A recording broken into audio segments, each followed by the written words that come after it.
नाज़रीन, मां शहराज़ अहमद अमां ॾिसो था टुडेज़ वर्ल्ड दिल जी गहराइन सां अवां खे भली कार कयूं था। नाज़रीन, लास्ट एपिसोड में एलेक्स मोरडॉक जी असां तव्हांखे हिकिड़ी ख़बर ॿुधाई हुई त हिकिड़ो लॉयर हुयो जंहिं पंहिंजी फैमिली में पंहिंजी वाइफ ऐं पंहिंजे पुट खे मारे छॾियो हुयो। इहो हुन ते एलिगेशन हुयो ऐं हींअर जेको लास्ट में असां तव्हांखे इहो ॿुधायो हुयो त हुन ते ट्रायल हले पियो। सो हींअर जेको आहे हुनजो ट्रायल ख़तमु थियो आहे ऐं हू गिल्टी प्रूवन थियो आहे त हुन पंहिंजे पुट खे ऐं पंहिंजी ज़ाल खे क़तलु कयो आहे। उहो इन सिलसिले में क़तलु कयो हुयो जो गॾु असां लास्ट एपिसोड में तव्हांखे इहो बि ॿुधायो हुयो त 8.8 मिलियन जो मक़रूज़ आहे ऐं जेको एलेक्स मोरडॉक आहे लॉयर, उहो 8.8 मिलियन ताईं 57 जेके चोरियूं आहिनि उन्हनि खे समअप करे पहुतो आहे। 57 चोरियुनि में एलेक्स मोरडॉक जो हथु हुयो ऐं इहे सभु चोरियूं जेके आहिनि उहे डिजिटलाइज़ेशन में ई थियूं आहिनि ऐं इहे जेके सभु चोरियूं आहिनि उहे सॉफ्ट चोरियूं आहिनि, का फिज़िकल अहिड़ी चोरी कोन्हे। ऐं इहे जेके 57 चोरियूं आहिनि इहे हिन जी 1983 खां वठी हींअर ताईं इहे चोरियूं थियूं आहिनि जंहिंमें 8.8 मिलियन जो मक़रूज़ हुयो। सो ट्रायल जॾहिं हलियो त उन में एलेक्स मोरडॉक जेको आहे उन पंहिंजो बयानु ॾींदे इहो चयो त मूं जेके ही 57 चोरियूं कयूं 8.8 मिलियन जूं जेके मूं 8.8 मिलियन जेके आहिनि उहे मूं चोरी कया ऐं इन्हनि जे पोयां जेके बि मूं ते केसिस हुया ऐं जेके माण्हू मुंहिंजे पोयां पइजी विया हुआ उन्हनि खे मूंखे डिस्ट्रैक्ट करिणो हुयो ऐं डिस्ट्रैक्ट करण जे लाइ मूं पंहिंजी ज़ाल खे ऐं मूं पंहिंजे ॿार खे मारे छॾियो। सो कॾहिं कॾहिं नाज़रीन इंसान जी अक़ल छॾाइजी वेंदी आहे। सो उनखे पोइ बाद में रियलाइज़ थींदो आहे त व्हाट आई डिड। सो हिन सां बि इहो ई थियो ऐं उन खां पोइ जॾहिं हिन खे गिल्टी प्रूवन कयो वियो सो कोर्ट में इलाही हिन माफ़ियूं घुरियूं ऐं हिन चयो त मूंखे इहो माफ़ु कयो वञे, पर एज़ पर कानून कहिड़ी बि कंट्री जो हुजे, किथे बि हुजे, उते खून माफ़ु कोन्हे। सो जेको एलेक्स मोरडॉक आहे उनखे 30 साल जी सज़ा लॻी वई विदाउट एनी पेरोल ऐं हुन जेको पंहिंजी फैमिली खे मारियो डिस्ट्रैक्ट करण जे लाइ उहे 8.8 मिलियन जेके पैसा हुया उहे बि हिन खे चुकाइणा आहिनि ऐं हिन जी जेका बि प्रॉपर्टी आहे उहा कोर्ट ज़ब्त करे वरिती आहे। नाज़रीन, इन सां गॾु अव्हांखे ॿुधाईंदासीं त ग्रीस में हिकिड़ो मैसिव एक्सीडेंट थियो आहे, ट्रेन एक्सीडेंट थियो आहे ऐं उन ट्रेन में 350 पैसेंजर्स शामिलु हुया जंहिंमां हींअर 57 पैसेंजर्स जेके आहिनि उन्हनि जूं जेके बॉडियूं आहिनि उहे मिलियूं आहिनि ऐं रेस्क्यूअर्स जेके आहिनि उन्हनि जो कंडीशन खे ॾिसी करे इहो चवणु आहे त 300+ जी तादाद में असांखे अञा बॉडियूं मिलंदियूं, छो जो हिन ट्रेन जो जेको हादसो थियो आहे उहो फ्रंट खां थियो, पर जेके पोयां जेके बॉक्सिस हुया जिन खे बोगियूं चवंदा आहियूं उन्हनि में बाहि लॻी वई ऐं उन सिलसिले में जेके बि पैसेंजर्स हुया उन्हनि जी का उमेदु नथी कई वञे त उहे बचियलु हूंदा। उन खां पोइ जेको ग्रीस गवर्नमेंट जो जेको बयानु हुओ उहो इहो हुयो त 2010 खां वठी हिते असां वटि माशी बोरान हुयो ऐं उन माशी बोरान खां पोइ असांजो जेको ध्यानु हुयो उहो रेलवे ते कोन वियो, छो जो असां अञा ताईं कवरअप नाहियूं करे सघिया जेको बि बोरान असां ते गुज़रियो ऐं उहा सॼी दुनिया खे ख़बर आहे त ग्रीस में 10 साल लॻातार हिकिड़ो वॾो मैसिव बोरान हुयो, माशी बोरान हुयो। उन खां पोइ हींअर जेका कंडीशन आहे उहा जेका ग्रीस जी कंडीशन आहे उहा बहितरु आहे, अहिड़ी का ख़राबु कोन्हे जंहिंमें रेलवे रिपेयर न पई थी सघे। सो इन खे ॾिसी करे जेके बि रेलवे जा मुलाज़िम हुया, जेके बि उतां जा वर्कर्स हुया, उन्हनि 1 डे स्ट्राइक कई ऐं 1 डे स्ट्राइक खां पोइ बयान में चयो त ही जेका बि नेगलेसी आहे उहा गवर्नमेंट जे तरफ़ां आहे, पर जेके बि रेल जा वर्कर हुया उन्हनि पहिरीं इहा छो स्ट्राइक कोन कई, जॾहिं हादसो थियो उन खां पोइ इहा स्ट्राइक छो कई ऐं का बि अहिड़ी शइ जेका थिए थी उहा बाद में ॾिठी थी वञे, पहिरीं उहा ख़राबु थिए थी, पहिरीं उहा हादसे जी ज़द में अचे थी, उन खां पोइ उन में जानुनि जो नुक़सानु थिए थो, उन खां पोइ इहा शइ हाईलाइट कई थी वञे। जेके बि जा वर्कर्स हुया उन्हनि प्रोटेस्ट जॾहिं कयो त उन्हनि पहिरीं इहो प्रोटेस्ट छो कोन कयो त असां वटि जेके पाथ आहिनि, जेका पटड़ी आहे उहा ख़राबु आहे, उन में सुभाणे ट्रेन जो बि को एक्सीडेंट थी सघे थो, सो असां ट्रेनूं बंदि था कयूं। अहिड़े हवाले सां हर शहरी जी जेका ज़िमेदारी हुई उहा ज़िमेदारी लाशुनि खणण खां पोइ यादि अचे थी। जीअं असां वटि बि अक्सर थींदो आहे त बारिशूं ख़तमु थी वेंदियूं आहिनि पोइ छतरियूं खणंदा आहियूं। सो जेको बि इहो प्रोटेस्टर्स जो बयानु हुयो उन खां पोइ गवर्नमेंट बि इहा ई ॻाल्हि कई त अव्हांखे अगरि एतिरी ख़बर हुई त असांखे रिपोर्ट छो कोन कई वई त पटड़ी जी एतिरी बुरी हालत आहे जंहिंमें हिकिड़ो एक्सीडेंट थी सघे थो। सो नेग्लेसी जी हद आहे त गवर्नमेंट खे ख़बर कोन्हे त उन्हनि जे खाते में जेको रेलवे खाते आहे उन में छा मसइलो हली रहियो आहे ऐं जेके रेलवे जा मुलाज़िम आहिनि उहे मथे रिपोर्ट कोन था कनि। सो शायदि रिपोर्ट थींदी हुजे ऐं विच में ई जिथे अक्सर इहो अहिड़ा जिथे निज़ाम हूंदा आहिनि उते सीनियर जूनियर्स खे मना कंदा आहिनि त इहे रिपोर्ट्स न कयो ऐं इहे कमु न कयो। सो हींअर ताईं जेके रेस्क्यूअर्स आहिनि उन्हनि जो इहो बयानु आहे त असां ॻोल्हा करे रहिया आहियूं, पर इहा उमेदु आहे त घटि में घटि 300+ जेके लाशूं आहिनि उहे असांखे हथु थींदियूं। ऐं रेस्क्यूअर्स में हिकिड़ो सीनियर रेस्क्यूअर आहे ज़ैनल, उन इहा ॻाल्हि कई आहे त असां लाइ इहा इलाही परेशानी वारी ॻाल्हि आहे ऐं हीउ कमु एतिरो आसान कोन्हे। हिकिड़ी पूरी ट्रेन जेका आहे उहा तबाह थी वई आहे ऐं उन्हनि जे पार्ट्स जे हेठां जी मलबे जे हेठां लाशूं दॿियल हूंदियूं आहिनि, ईअं उहे बॉडीज़ दॿियल आहिनि। असांखे इहा ॻाल्हि सम्झ में नथी अचे त ख़बर कीअं पवे त केरु ज़िंदा आहे जंहिंखे बॉडीज़ खां पहिरीं बचायो वञे, छो जो असां जीअं ट्रेन्स जो सामान जेको आहे उहो वॾी सेफ्टी सां हटाए करे बॉडीज़ खे ॾिसूं था त उहे असांखे लाशूं मिलनि थियूं, पर असांखे एतिरो यकीन आहे त केरु ज़िंदा हूंदो। ऐं ज़ैनिल जो इहो ई चवणु आहे त असां कोशिशि में लॻा पिया आहियूं त वधि मां वधि जेके जानूं आहिनि उहे बचाए सघूं। नाज़रीन, यूक्रेन ऐं रशिया जे हवाले सां अव्हांखे हमेशह रिपोर्ट कंदा आया आहियूं। सो हींअर जेको प्यूटिन आहे रशियन प्रेसिडेंट, उन इल्ज़ाम हयो आहे यूक्रेन ते त हीअ हिकिड़ी टेररिस्ट एक्टिविटी में शामिल थी विया आहिनि। नाज़रीन, इहा एक्टिविटी ईअं थी आहे त प्यूटिन जेको आहे रशियन प्रेसिडेंट, उहो चवे थो त यूक्रेन जा कुझु सोल्जर्स आया असांजे बॉर्डर ते ऐं असांजे ॿिनि माण्हुनि खे मारे विया ऐं हिकिड़े 10 साल जे ॿार खे ज़ख़्मी कयो अथनि। सो हाणे जेको यूक्रेन आहे उहो इन हिकिड़े स्टेज ते अची पहुतो आहे त हाणे हीअ नंढियूं नंढियूं हरकतूं करे पियो ऐं टेररिस्ट एक्ट करे पियो। पर इते ई जेको यूक्रेन आहे उन फ़ौरन जवाबु ॾींदे चयो त असां इहे नंढिड़ियूं हरकतूं कोन कंदासीं ऐं अगरि असां ईंदासीं त असां हीअ 2 ॿार छो तव्हांजा इहो माण्हू मारींदासीं ऐं नंढे ॿार खे ज़ख़्मी करे इहो तव्हांखे असां कहिड़ो मैसेज ॾींदासीं। अगरि जेका जंग आहे ऐं हले पई सो उन में असां तव्हांखे मिज़ाइल वग़ैरह उछलाए सघूं था, अहिड़े तरीक़े सां असां तव्हांखे अटैक करे सघूं था।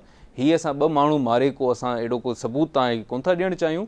इन सां गॾु जेको यूक्रेन प्रेसिडेंट जो जेको एडवाइज़र आहे, सीनियर जर्नलिस्ट बि आहे मैखालो, उन इहा ॻाल्हि कई आहे त जेको रशिया आहे उहो हिकिड़ी अहिड़ी स्ट्रेटजी करे पियो, छो जो नाज़रीन रशियन जेके सिविलियंस आहिनि उन्हनि इहो प्रोटेस्ट कयो हुयो पंहिंजी गवर्नमेंट जे ख़िलाफ़ त तव्हां यूक्रेन में एॾो ज़ुल्म न कयो ऐं हीअ जेको यूक्रेन जी तव्हांजी जंग हले पई इहा बंदि कयो।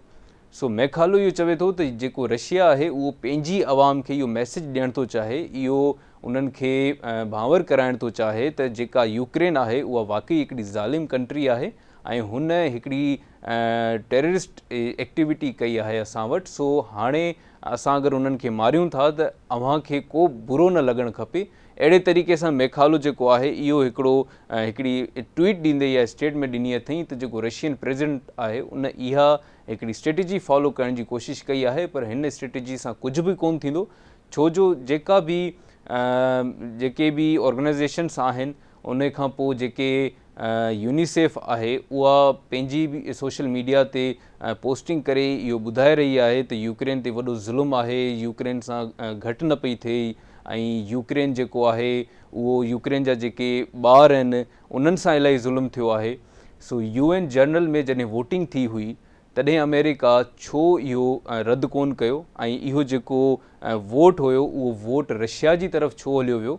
जॾहिं यूनिसेफ हिकिड़ी ॻाल्हि करे थी, अमेरिका ॿी ॻाल्हि करे थी, सो इहा कुझु ॻाल्हि सम्झ में नथी अचे त छा सॼी दुनिया यूक्रेन खे किराइण जे पोयां आहे या कुझु कंट्रीज़ हाथी के दांत दिखाने के ओर खाने के ओर। सो हीअ जेको निज़ाम आहे इन निज़ाम जे हवाले सां यूक्रेन जा जेके माण्हू आहिनि उहे सवाल कनि था त या त असांजी मदद करणु अची वञो या त पोइ अहिड़ियूं हरकतूं न कयो जंहिंमें हिकिड़ो तव्हां ॿियनि कंट्रियुनि खे इहो हिकिड़ो इमेजिन कराइणु चाहियो त असांजो जेको पर्सपेक्टिव आहे उहो इहो आहे त यूक्रेन खे बचायूं। अव्हां बचाए सघो था, अव्हां वटि इलाही रस्ता आहिनि, अव्हां वटि पावर आहे ऐं अव्हां जा जेके डायलॉग्स आहिनि, अव्हांजी डेलीगेशन जेका वञी उते करे थी उहा इलाही स्ट्रॉन्ग आहे ऐं इहो काफ़ी पहिरीं बंदि थी सघे पियो। सो अगरि जे तव्हां वटि अहिड़ो को बि इरादो कोन्हे सो महिरबानी करे जेके यूनिसेफ ऐं जेके ॿिया UNO ऑर्गेनाइज़ेशन्स आहिनि जेके पोस्टिंग्स कनि थियूं त यूक्रेन सां वॾो ज़ुल्म आहे सो इहे बंदि कनि। नाज़रीन, बेल्जियम जी तरफ़ हिकिड़ी ख़बर आई आहे त बेल्जियम में हिकिड़ी वालिदा मोहतरमा आहे जंहिं पंहिंजे 5 ॿारनि खे क़तलु कयो हुयो 2007 28 फेब ते, जॾहिं उन्हनि जो वालिद जेको हुयो उहो आउट ऑफ स्टेट हुयो। सो हिन वालिदा मोहतरमा जो जेको नालो आहे उहो जेनीवी हुयो ऐं हिन पंहिंजे 5 ॿारनि खे क़त्ल करण खां पोइ पंहिंजो पाण खे मारण जी कोशिशि कई, जंहिंमें नाकाम थी ऐं उनखां पोइ परेशान थी करे एमरजेंसी सर्विसिस खे कॉल करे उन्हनि खे घुराए वरितो ऐं उनखां पोइ जॾहिं इंस्पेक्शन थी त इंस्पेक्शन में ख़बर पई त हीअ हिकिड़ी मेंटली इलनेस जी शिकार आहे, हिन जो जेको दिमाग़ी तवाज़ुन आहे उहो ठीकु न आहे। सो हिन खे 2007 में ट्रीटमेंट वारे रिहैब में विझी करे उन खां पोइ जेल मुंतक़िल कयो वियो। सो हींअर नाज़रीन हुनखे पंहिंजी मर्ज़ी जे मुताबिक़ सज़ाए मौत ॾिनी वई आहे। बेल्जियम में ही क़ानून आहे त अगरि 2 कंडीशन्स में तव्हां मुलवस आहियो त पोइ तव्हांखे सज़ाए मौत ॾिनी वेंदी अव्हांजी मर्ज़ी जे मुताबिक़। उहे 2 कंडीशन्स इहे आहिनि त हिकिड़ो त लॉन्ग पीरियड सफरिंग हुजे, जंहिंमें तव्हां बीमार हुजो ऐं उहा बीमारी जो को हल न हुजे, को इलाज न हुजे ऐं तव्हां उनखे बर्दाश्त न करे सघो। ॿी इहा आहे त अनसस्टेनेबल पेन ऐं सूरु अहिड़ो हुजे जेको फॉर सपोज़ अगरि तव्हांजो को एक्सीडेंट थियो आहे जंहिंमें रिकवरी इलाही आराम सां थियणी आहे ऐं तव्हांजी बॉडी जा इलाही जेके पार्ट्स आहिनि उहे डिस्टर्ब थी विया आहिनि, हाणे तव्हांखे शदीद पेन पियो थिए। सो ओॾीमहिल अगरि अव्हां इहो चवंदा त मूंखे मारियो वञे त हुकूमत तव्हांखे मारे छॾींदी। इहो हिकिड़ो बेल्जियम जो क़ानून आहे। सो ही इलाही वक़्त खां हिन बीमारी में मुलवस हुई, जंहिंमें हिन खे डिप्रेशन थींदो हुयो, एंज़ाइटी थींदी हुई। उन खां पोइ जॾहिं ही वरी नॉर्मल थी वेंदी हुई, हिन खे उहे सभु शयूं रियलाइज़ थींदियूं हुयूं। सो हींअर 16 साल खां पोइ इहा उन जी जेका दरख़्वास्त आहे उहा मिली कोर्ट खे ऐं कोर्ट उन खे कंडीशन ॾिसी उन जी सॼी एनालाइज़ेशन करे उन खां पोइ उनखे सज़ाए मौत ॾिनी वई। जेका जेनीवी आहे उन जी साइकोलॉजिस्ट आहे, उहा इहा ॻाल्हि करे थी त जॾहिं 2007 में हिन पंहिंजे ॿारनि खे मारियो हुयो, सो हिन पंहिंजे ॿारनि खे न पिए मारणु चाहियो, हिन असल में पंहिंजो पाण खे मारणु चाहियो पिए। पर उन खां पोइ हिन जी इहा सोच हुई त मुंहिंजे मरण खां पोइ मुंहिंजा जेके ॿार आहिनि उहे दरबदर थी वेंदा, सो छो न मां पंहिंजे ॿारनि खे गॾु मारे ऐं पाण सां गॾु खणी वञा। डिफरेंट कल्चर्स, डिफरेंट मैंटेलिटी हूंदी आहे नाज़रीन। उन में हिकिड़ो जीअं रिलीजियस हिकिड़ो एस्पेक्ट हूंदो आहे, उहो बि अची थो वञे त असां सभु मरण खां पोइ गॾु हूंदा आहियूं ऐं अगरि ख़ुदकुशी थिए थी त तॾहिं बि उहा असांजी पंहिंजी विल आहे। सो अहिड़े हवाले सां हुन इहो सोचियो हुयो। उन खां पोइ इहो थी न सघियो, सो हू जेल मुंतक़िल थी वई। उन खां पोइ जेके ॿार आहिनि उन जा उहे फोत थी विया। सो जेको उनजो हस्बैंड हुयो उन हुनखे अक्यूज़ कयो त हिन जी जेका फैमिली आहे उन खां मूंखे 2.9 जेके आहिनि उहे यूरोज़ खपनि ऐं उन में जेके बि मूंसां ज़्यादतियूं थियूं आहिनि, जेका मुंहिंजी ज़िंदगी ख़राबु थी आहे, उन जे लाइ मूंखे 1 बिलियन खपे हिन जे घर वारनि खां। सो उहो बि कोन थी सघियो हुयो ऐं हिन 16 साल जे प्रोसीजर में पटिशन दाख़िल कंदे हू नज़र कोन आयो। सो इन करे कुझु ॾींहं पहिरीं जेनीवी जेका आहे उनखे सज़ाए मौत ॾेई छॾी। ऐं नाज़रीन गॾोगॾु मां तव्हांखे इहो बि इम्पॉर्टेंट हिकिड़ो ॿुधाईंदो हलां त बेल्जियम में इन क़ानून में ॿारनि खे बि अलाउ आहे त हू पंहिंजे पेरेंट्स खे मारे छॾनि ऐं पोइ रिपोर्ट कनि, पर इहा कंडीशन लाज़मी जेका आहे उहा हुजे। सो आई होप त हिन जो जेको आहे उहो ग़लति इस्तेमालु कोन थींदो हूंदो। नाज़रीन कोविड जे हवाले सां ॻाल्हि कंदासीं त कोविड में असां तव्हांखे लास्ट एपिसोड में ॿुधायो हुयो त चाइना खां हाणे सवाल थियनि पिया त अव्हां जो जेको डैशबोर्ड आहे उन में इहे जेके केसिस आहिनि उहे घटि कीअं थी विया ऐं उन खां अलावा जेका अव्हांजी एवरेज हुई उहा एवरेज कीअं घटि थी वई। जेके अव्हां जा जेके साइंटिस्ट हुया उहे मरी विया, उन्हनि जो छा थियो। इहे जेके बि जर्नलिस्ट हुया इन्हनि सभिनी उन्हनि सां सवाल कया। उन्हनि सवालनि जो नाज़रीन जवाबु ॾींदे चाइना गवर्नमेंट चवे थी त असां वटि जेके बि केसिस आहिनि हाणे इहे ई केसिस आहिनि, नया जेके केसिस आहिनि उहे इहे नथा थियनि। उन खां अलावा हिकिड़ी ॻाल्हि ॿी अजीब थी वई आहे त मौसम जेका चेंज थी आहे उन हिसाब सां इहे पेशेंट्स आहिनि ऐं इन्हनि पेशेंट्स में कोविड कोन्हे को।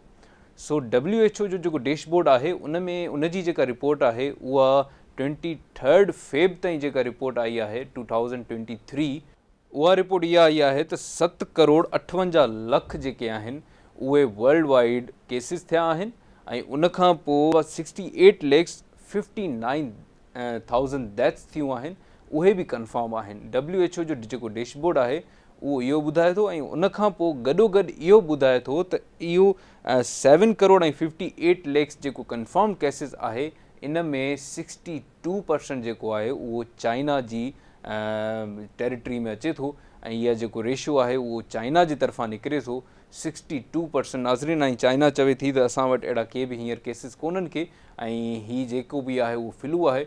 उनखां पोइ जेको साइंटिस्ट हुयो ऐं जेके साइंटिस्ट गुज़ारे विया हुआ उहे 16 साइंटिस्ट हुया जेके मरी विया हुआ वाइल टेस्टिंग वायरसिस, ऐं उन्हनि खे कोविड थियो हुयो। उहो बि चाइनीज़ गवर्नमेंट जे तरफ़ां का रिपोर्ट कोन्ह थी। उहे जेके जर्नलिस्ट हुया, सीनियर जर्नलिस्ट हुया, उन्हनि इहा रिपोर्ट कई हुई। उन्हनि जे बारे में बि चाइना को जवाबु नथी ॾे। हींअर जेको करंट रेशियो आहे उहे आहिनि 1,95,000 जेके केसिस आहिनि उहे कंफर्म केसिस थिया आहिनि, ऐं इहो जेको एवरेज आहे उहो 7 डे एवरेज आहे। टिल 2 मार्च ताईं 1,95,000 जेके केसिस आहिनि उहे कंफर्म थिया आहिनि। उनखां पोइ जेको रिपोर्ट में अचे थो उहो साफ़ इहो ज़ाहिर आहे त जेको लास्ट वेरिएंट हुयो वायरस जो उनखां ही मल्टीपल स्ट्रॉन्ग आहे, ऐं हीउ जेको वेरिएंट आहे उहो एज़ अ फ्लू अचे थो, पर ही लॉन्ग टाइम ताईं अव्हां वटि रहे थो ऐं अव्हां खे अचानक जेको आहे विदिन 2 और 3 डेज़ तव्हां ते अटैक करे थो, ऐं तव्हांजा जेके लंग्स आहिनि उहे कंजस्टेड थी था वञनि ऐं उनखां पोइ अव्हां जो साह बंदि थी थो वञे। इहे इन जूं अलामतूं आहिनि। सो हीउ वायरस उहो वायरस कोन्हे जंहिंमें तव्हांजा जेके सेंसिस हुजनि उहे कमु करणु छॾे वञनि। हीउ फ्लू सां शुरू थिए थो ऐं उनखां पोइ ऐं जेका कंडीशन मूं तव्हांखे ॿुधाई उहो इन हवाले सां इहो अचे थो। सो इन करे इहे जेके डेथ्स आहिनि उहे वधंदियूं पियूं वञनि। आम तौर ते इहा ख़बर नथी पवे त हीउ वायरस आहे या जस्ट फ्लू आहे। सो बसि प्रिकॉशन्स वठणा आहिनि फ़िलहाल त। ऐं वर्ल्ड वाइड जेका हालत आहे उहा चाइना खां पोइ जेको जापान आहे उन में इहे केसिस आहिनि, ऐं ही प्रिकॉशन्स खां अलावा वॾो मुश्किल थी वेंदो हिन खे सस्टेन करणु। नाज़रीन, हलूं था थोरो कोलंबिया जी तरफ़। त कोलंबिया में हींअर कल्ह खां वठी हिकिड़ो वॾो प्रोटेस्ट थी रहियो आहे। उन प्रोटेस्ट जी जेका वजह आहे उहा आहे इंफ्रास्ट्रक्चर ऐं जेके रोड्स आहिनि, स्कूल्स आहिनि, उन्हनि जी डिमांड आहे। उन्हनि डिमांड्स जे करे इहो प्रोटेस्ट थी रहियो आहे, ऐं इहो प्रोटेस्ट थी रहियो आहे कोलंबिया जे केकोइटा प्रोविंस में, जिथे रूरल साइड आहे, जेको हिकिड़ो ॻोठु आहे ऐं ॻोठाणो इलाइक़ो आहे।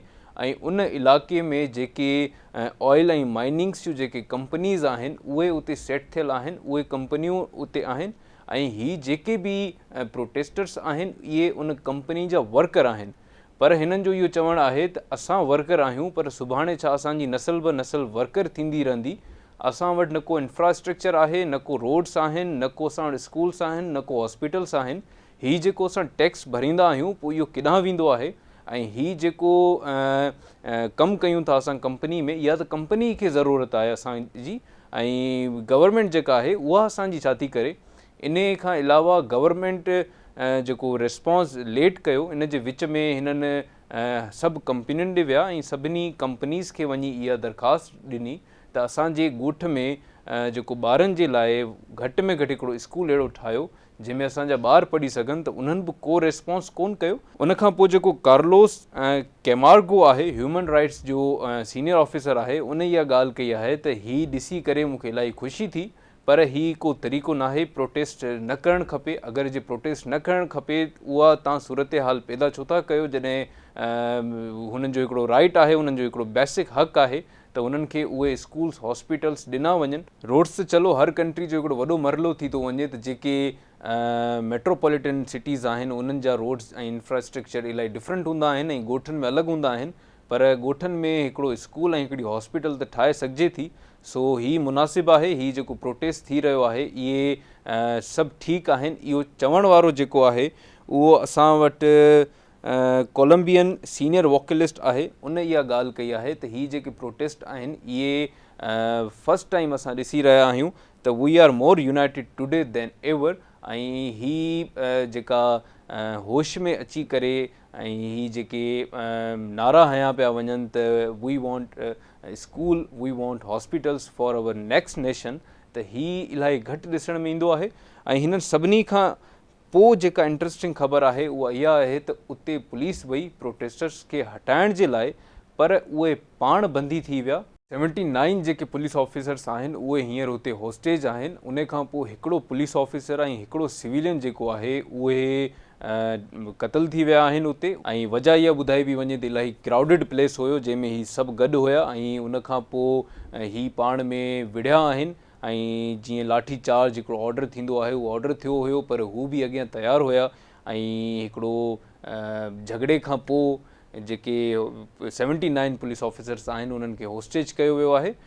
हींअर जेका रिपोर्ट अचे थी उन में इहो आहे त जेके ऑयल कंपनीज़ आहिनि ऐं जेके माइनिंग कंपनीज़ आहिनि उन्हनि जो बि रस्तो बंदि करे छॾियो आहे त असां अव्हां वटि बि आया हुआसीं, असां अव्हां वटि पीढ़ी दर पीढ़ी कमु कयो आहे ऐं अव्हांखे इहो चयो हुयो त स्कूल खोले ॾियो ऐं अव्हां असांखे उहो स्कूल बि कोन खोलाए ॾिनो। सो हाणे अव्हां जा बि जेके रस्ता आहिनि उहे बि बंदि आहिनि ऐं असां तव्हांजी कंपनियुनि में हाणे हींअर कमु कोन कंदासीं।